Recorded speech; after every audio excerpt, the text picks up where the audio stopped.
Welcome back to WCS Winter Europe Edition. We're moving into Group D's winner bracket match as we have the most dominating force in the entire StarCraft scene right now facing off against a man whose decade has been devoted to him. My name is Fear Dragon. I'm joined by Zombie Grub as we get ready for Serral versus Harstem. Yeah, you know, it's really been Harstem's decade because we've gotten to know him for 9 years. That's very true. Does that mean with a decade of Harstem, does it become a century of Harstem in 2021 or 2020? He does make a lot of centuries. Because technically the year of Harstem started in 2010, right? So it would go only toward 2019? Because 2020 is a different decade. So I'm pretty sure a decade means 10 years, Frisky. Yeah, it means 10 years, but the next decade, if you're doing inclusive of 2010, it goes to 2019. This is absurd. Plus, I don't think Harstem's actually been around since literally 2010, so we're a bunch of liars. Okay, fine. Either way, this is going to be a tough match for Harstem facing off against the undisputed reigning champion of StarCraft right now. So what do you want to see from this match from Harstem? Well, he had a ZvP to watch where Rail took a game. So yeah, Serral tweeted that he evaluated that game incorrectly, but when he did that, I was like, you made like 7 roaches that I guess you didn't want to make, but like, is that really...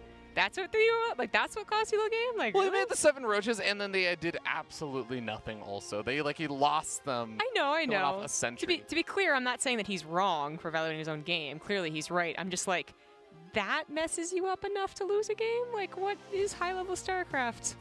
Jeez. I do want to mention that, again, Rail is a bit of an interesting character in the scene, and a lot of people don't seem to give a lot of respect to like the results that he oftentimes gets. Yeah. So I wonder if that weighs in a little bit where Serral's a little bit extra annoyed. Like, I lost to Rail. Yeah. Shout out Team Liquid, by the way, wrote an article about round of 16, and they mentioned Rail's multiple round of 16 finishes in WCS and how he's still called an underdog. Yeah, exactly. No, it's really funny because especially Rail's gotten a lot better the past couple of months, and you still just don't see the other. It's not even necessarily just the audience. The other players in StarCraft don't give him a lot of respect, I think. No, I'm totally with you, man. He's got to actually still prove himself, which is just so, you know, it's tough act for that guy. In the bottom right, as the Red Protoss, he is Harstem. I spy with my little eyes, soon to be 400 minerals for Harstem. Up here in the top left-hand corner of the map, we have the blue Zerg player. He is ENCE Esports' Serral. Does he use his own portrait? No. Neeb doesn't use his own portrait either. Not one of his 4.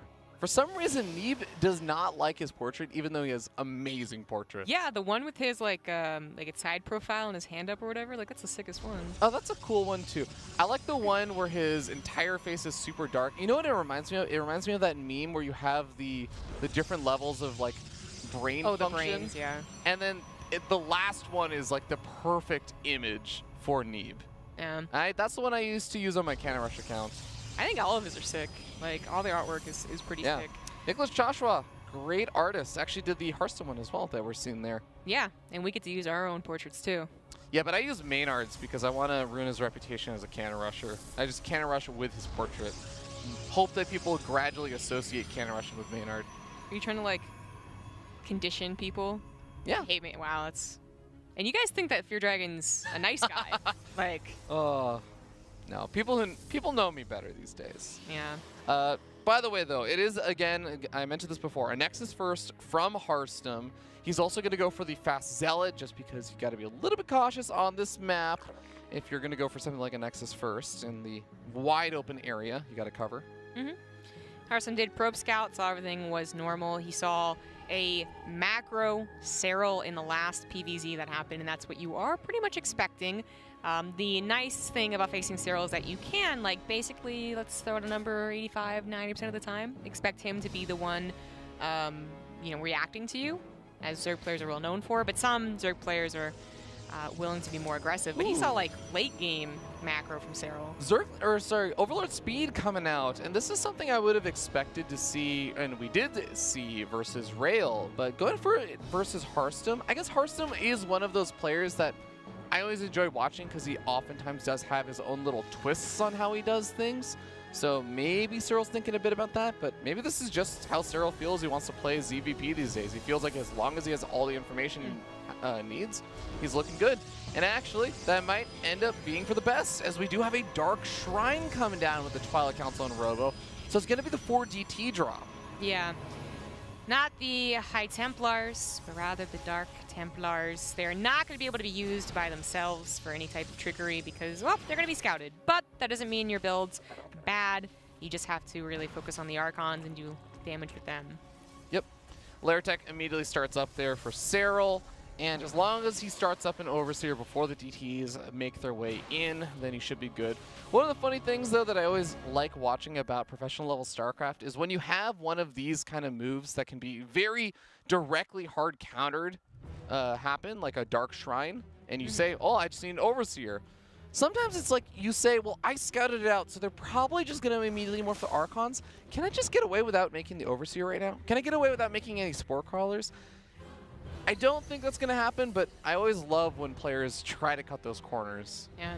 Well, Serral, his Overlord speed timing was like perfect. It was, as soon as he saw the Dark Shrine, he started the lair, and it's sooner than I think he would have otherwise done it. We've seen later and later layers as certain players get more comfortable against certain builds. So it was just like the 345 or something like that, which is like perfectly timed for morphing in that Overseer in time to get the DTs, and he has a Spore Crawler in case that didn't work out. So this is, as I said, perfectly timed. Queens and Lings to the defense, no roaches, which could, you know, that could be a problem later on, depending on how good Harstem is at harassing, but that doesn't, you're not good if you don't have the War Prism. Yeah, Okay. yeah, I mean, he's going to keep the War Prism alive. Wasn't as worried about that, but just taking the damage, it hurts because you know that that War Prism is the one that he wants to have later on in the game to do more damage. I love that Harstem actually unloads some of those DTs once again, gets a couple of swipes and one-shots those Lings. Ooh. And got the second War Prism. Oh man, we're going back to the old school days of the 2 War Prism, 4 Archon War Prism memes. Nice micro there, but no, he didn't actually end up losing either one of the Archons. Good job there, Harstem. I'm getting excited about the series. This is an extremely micro-intensive build. You have to just do insane micro to get the value from this, though. You're correct, but my point was that Serral was, the reason I'm getting all wiggly jiggly is that Serral is reacting strongly to everything you would expect a Protoss to do, and Harstem is reacting strongly to that. He's not slipping up and letting what he thinks is, you know, free DTs get damage. Or the third base, I mean, the Archons are moving back in, and this time the Queens are all sitting at the natural. Hydras are now starting to pop out, so this should start to push things back. But you're right. I would say Harstem's doing a really, really good job, and he's been able to keep the worker count for Serral down a good bit, only at 54. Where the Hydras are having to come out to help deal with the War Prisms. Queen's still pushing back the other War Prism on the natural expansion. And we end up seeing Charge, +1 weapons, and more Immortals starting to make their way out. Serral, playing with fire a little bit when you don't go for roaches against those Archons, right? Is the, you know, when low numbers, or any numbers really, Lings can be microed against, Hydras and low numbers can actually be torn down or quite expensive. Ooh, some Lings get into the main base of Harstem, by the way. Yeah, just a couple, just get some scouting. But Serral got away with that, and I think my vision of a perfect ZvP almost always includes not making roaches, because otherwise they're kind of like meh units, right? That's the whole purpose, is that they're good defensively, but they just get worse over time. And he's able to do that. He is adding a roach one on now, which I find interesting, but he's also adding on a lurker den. Yeah, I don't hate it too much. I think it's nice to have a little bit of that frontline buffer if there's going to be a bunch of charge lots. You want something between them and your Hydras, I think, usually. But the Lurkers will eventually be able to just snap those Zealots' legs straight off with those spikes. They'll shut that down. That's what happens, basically. I mean, I guess. What, you think that damage is just hypothetical? No, I mean, I imagine like a spike going through your foot. Like, I don't imagine you pulling off the Zealot legs like they're a crab. Yeah, it goes straight through, and then the foot's gone. Okay. Lings unloading inside the natural expansion. Couple Stalkers getting warped in pretty quickly, so Harstem has a very quick reaction, but some Workers going to get target fired down. There's not much firepower here, so the Lings take some time to start getting picked off. And a handful of them make their way to the main base, scout out the Temple Archives, see that it's not researching Storm just yet. Storm starts up immediately afterwards, though. Lots of Archons since he went for a quadruple. They didn't do much offensively, but now they're strong army to defend with. We're on King's Cove as well, where the 3 bases, not exactly guaranteed, but it is designed to have those 3 bases. It's around the 4th base that things are going to get complicated for Harstem. Serral is not playing the same style he was versus Real, where he just went up to a hive, and that was his main focus. He is going into the lurkers, which should mean he's going to have an aggressive push on Harstem. Whether that's before or after Harstem pushes him is, well, still in question, but the lurkers are finalized right now. They're finishing up. You know what's kind of interesting is with the opening that Harstem went for, we saw a lot of queens from Serral. By the way, there is a nice storm and a bunch of drop overlords being made. Ooh. But the creep spread isn't actually as far out as I would expect from Serral. Yeah, Serral, good. God, Dragon's judging you. No, I mean, it's just by Serral standards. He's raised my standards so high that I'm like, you know what? I really thought he would have everything going. But it kind of goes to show you how good of a job Harstem did with that early aggression, even keeping Serral pinned back. But now we have a couple of Zealots making the run by pulling Serral back into the 3rd base, delaying this push in. And I wonder if this is going to make Serral reconsider whether or not he wants to just go straight into the Nidus Swarm with a lot of his units. Oh, it's a creep spreading queen. That's a good question. He has so many options now. Like, he can go for a front push and probably still do damage. He can go for the drops, but he's still being harassed by this War Prism. He has no answer to it. Harstem is doing such a good job just keeping Serral busy right now. There's finally an Ice Storm going down inside the main base. A Stalker does spot out that Overseer. The drop Overlords are going to be a fake out to try and pull Harstem apart from a lot of different sides. Couple of these Zealots are getting warped. Oh, a DT or 2 warped in. I love this. That's a lot of damage on a Nidus Worm. It just right-clicks down the next one. The DTs do so much damage, but the Overseer comes back in. He's going to be able to clean those up. Wow. That was close. That was a really cool move there from Harstem, though. I love that. Yeah, it was very smart by Harstem. He doesn't stop the Nidus Worm from popping up again. This time, the Lurkers are going to pop out first, and his War Prism aggression has finally been stopped. So this is all what's going on here. He killed the Overseer. He could warp in some more DTs if he wants to help defend. Well, wait a second. Same time, Harstem is getting attacked on the north side. He doesn't have any observers. Uh-oh. He didn't realize there were lurkers that popped out of there or something, because he went in to attack that. All these lurkers are getting free shots there. The observer finally pops out. Yeah, he's going to be able to take out the nice one, but at the same time, his 4th base is getting attacked, and it looks like there's just no defenses there anymore because Harstem pulled almost all of his units to the main. You see that Serral is 100 supply up over Harstem. GG gets called. Serral attacking from 3 sides at once. Pretty difficult to keep up with. Very familiar beginning in the ZvP. Serral also got the win within, like, it felt 30 seconds of game 1 versus Rail. Yeah. I have to say, though, that the DT defense, I actually think that if that Overseer wasn't there, if that was just a regular Overlord or something, or that Stalker had been able to, that while the Night Storm was going up, Stalker had gotten the last couple of shots off or something on that Overseer, those DTs shut down the Night Storm completely. Harstem doesn't have to reallocate his entire army to the main base. The rest of his army is at the front. He has Storm and everything available. I actually think that that one small thing changes everything there. It's a little unfortunate. You're like, cool story, bro. No, you're right. Yeah. You're right, because if that worked out, then the lurkers don't get out, and the lack of observer isn't a problem. But, I mean, I just want to point out how close Harstem was to actually making all of that defense still happen. So Serral finding the small little edge, and you see what a big difference it makes when Serral finds a weakness. And what's so absurd is that, so first of all, he's smart enough to, you know, bring an Overseer and actually make that Nidus Storm work. If it didn't, he had the other plan with the Overlords. He could have used them. He could have used them as a fake. He still had another army that was capable of hitting the 4th base, which it did. Like, there's still so many options open that Serral created for himself by getting the strong backing of a 4-base economy and starting to take control of the map. That it's just like, it's actually bewildering to think of any Protoss that can handle that. It's so tough. And what I am really hoping that we get to see is actually if Serral doesn't change it up drastically in this next game, he goes with the same sort of thing, but then he changes up his options on what he decides to do. If he gets ready with the Nidus Storm, the drop Overlords again, and also has potential of just attacking from the front, and then this time, instead of unloading a bunch of units from the Nidus Storm, he just instead goes for the drop Overlords or just attacks to the front. Harstem has to deal with all of the options. The interesting thing also is that Serral does have to commit to whatever option he wants to go for in advance, right? He has to either load up the units into the Nidus Storm first, or he has to send the units to the, across the map with the Overlords, or he actually has to move them across the map in the actual main army fight. Or he just splits them into thirds and does every single one. Yeah. But you're right, he has to set it up. But yeah, he has to do it. He has to commit to it in advance. So if Harstem can get a good read on that, there is a way to deal with it. Yeah. Let's do the intros. We're on Automaton on the top right as the blue Zerg. It is Serral.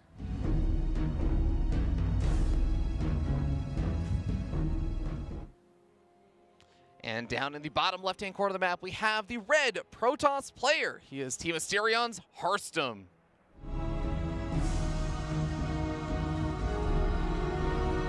So, I think one of those things that led to all those options being available, and you're saying like Harstem might be able to prepare for them if he was able to see the actual committal. In that game, it felt like when Harstem's Archon drops didn't do very much. They did keep the Queens back, and you noticed the creep spread, but it was still a decent amount, right? Yeah. Otherwise, when they were pulled back home, there really wasn't anything on the map anymore for Harstem. The Warp Prism was technically on the map, but it was like going around the corners of it, right? Just looking for harassment points, not really necessarily doing any scouting or seeing where the army was. His observers were obviously not even there at all. I noticed the lack of them, and one popped out to help with the army not be out on the map. So there was not many chances for Harstem to see what Serral's true plan was, because I think he saw most of the tech structures. I could be wrong about that. Maybe he didn't see the Lurker Den. But even if he did, he would have seen every single tech structure. Baneling Nest, Hydralisk Den, Lurker Den. Infestation even went down at the end of that attack. That, like, if you don't actually literally see what the army climbs up in, and how are you supposed to be able to react appropriately? It's hard. It definitely can be difficult to get that proper scout on a Zerg player, but we'll see what Harstem can muster up in this particular game. Sending the probe out across the map, he is going to be going for just the normal Gate Nexus core. Actually, this might have been Gate Core Nexus? No. Nexus is finishing up. I'm completely blanking out on my timings now. But either way, it's going to be a more normal looking opening. He's not going for any Nexus first shenanigans. We'll forgive you because you don't make a Nexus with cannons. Yeah, I mean, I got my Nexus at like 12.5 minutes when my main base mine's out, so. Perfect timing. Every Protoss should aspire to be you. Should they though? Maybe. Robo first. So really changing things up here for Harstem, who did go into Twilight, then very, very soon after that Robo for the Archon drop. Yeah, I mean, you usually don't do the DT drop multiple games in a row unless it is a mind game of no one would expect it multiple games in a row. It's not really a... I mean, if you go for the Templar Archives Archon drop instead, you have the ability to get up Storm a lot faster. You can add on more Zealots. Like, it's just a straight up better thing. I think the DT thing, the DT drop is just nice to mix in as like a, gotcha kind of move. Oh yeah, totally. There's also the possibility of some like 2-base attacks, not really building any probes to third base that does come along with those sometimes. That's like faster charge, right? Getting this real surprise because, hey, I noted it last game, Serral did not go for roaches, and if it had been 4 Archons plus 7 charge lots, that might have been actually very difficult for him to hold. So there are other options to expand on such an opening, but yeah, like to actually just hope the DTs do something, not going to work out. And this is a situation where Serral also goes for Overlord speed in the second game as well. So really, trying to bamboozle Serral would not work. Yep. And the Overlord should be able to make it out of there more or less alive, just a bit damaged by the Stalker. But sees the robotic facility, sees the forge, and can probably assume that there is going to be an Immortal or a Warp Prism popping out soon. Already has his Lings in the main base ready to intercept those Adepts. Those immediately have to get picked back up. Serral adds on a Roach Warren after spotting out those Adepts, and should be in a good spot. Well, it seems like Harstem's really pushing the angle of like earlier harassment, as it feels like this is another version of an earlier Warp Prism, but he's done some prior in his last WCS group. So it can be scary because what exactly is following this up? Is it just the harassment and Harstem's going to take a third base, which he's done before, or is it going to be something a lot worse? Now, this Overlord, getting the freebie scouts basically, is giving Serral all the information to make the right choices here. So while he gets a Roach Warren for the potential, I mean, he's also adding on drones. He's still going to get that decent economy, and Harstem's not going to get any surprise attacks either as this Overlord's searching for a move out. Adepts moving back into the main base, trying to look for some damage to get done. They almost snipe off one drone. They do get one of them. There's the second one, picks up. Keeps the Adepts both alive. Harstem doing a good job with that. And just like you said, forcing out some units with the early harassment is good. I want to note something really small that I think Serral's been doing, is that a lot of Zerg players will say, okay, I went in with the Overlord Scouts. Maybe I have Zerg speed, maybe I don't. And I didn't see a whole lot, so then I go back in a little bit later on with the same Overlords. I think Serral's been swapping out the Overlords he scouts with because I haven't actually seen any of them die. They're always full health overlords. So that does give him a slightly better scout, and he ends up just getting a little bit, he avoids the free overlord loss that a lot of the time pro players will get with the second or third scout. You saw the third base timing. I think he even saw this Warp Prism because it killed something. And yeah, this is going to be defendable. Lings are already in position. He did make 10 roaches, very safe amount, right? We're going back into those drones. The Lings jump on top of the Immortals. Well, Immortals are free to fire at them, really. It's not a very efficient way using your Warp Prism. Yeah, it's sort of unfortunate. When you get caught like that, you just kind of try and get the damage done that you can. Drop Overlord on the way here for Serral. He's sitting on 57 workers. What's going to put into that drop? A couple of queens sitting near that area. Is he just going to go for a Ling drop in the main while he pushes in with some roaches? Yeah, I think so. Okay. Yeah, or maybe he puts the roaches in there, but that would... Or maybe he does a fake out drop Overlord. Yeah, these roaches are doing a great job with the combination of Lings. Queens want to get that Warp Prism actually in danger to get that hell health, but not going to find it. So it's being used to clear up creep spread. At least it's something. Serral probably looking forward towards a fourth base very, very, very soon. Hydras are on the way. That'll help take care of the Warp Prism. You know, behind this, Harstem has been able to macro. He got the third base at a decent time. He's finished up his Templar Archives, and he is at his own 58 workers with an upgrade lead. Actually, a pretty substantial one. He's going to be an entire upgrade ahead of Serral. That's certainly going to be nice. With so many Hydras and so many Lings on their way on out, Serral's going to have a pretty scary mid-game composition, so having that upgrade lead is going to be extremely helpful. We'll end up seeing the fourth base coming down here for Serral. He's going to get his units in position to defend this as Harstem moves out across the map. Where is that Warp Prism now? Looks like it is starting to warp in and reinforce this army. With more High Templars, going to turn them into Archons. Remember, there is no Storm on the way right now. That's a very good point. He's getting gases behind this, so see how much he fully commits. Wants to use the force fields on the ramps, perhaps, but it's a very big ramp. Serral was a little caught off guard by this, I believe. He didn't quite see it. He's morphing in 9-0 drop Overlords, which if you're worried about an attack at the front, you're not usually going to do, but I think he has close to enough, at least, to defend this regardless. Yeah, I think that was more of a, I think I can defend this. It was just his army production was like a little late. It was a little worrying because his army, his scout didn't quite see the army move out, but he is prepared. And without that storm, as it is begun researching now, I think Harstem is just looking for a strong reaction and then a leave, like get out of there. And he's going to take what he can down with him. I don't know if this is actually a great fight. So the force fields were, you know, able to cut off a couple of roaches, but there's still so much army left behind. Yeah, the Crucifle's not actually knocking down too many of the force fields, so a lot of them still cutting off the angle for Serral to move forward.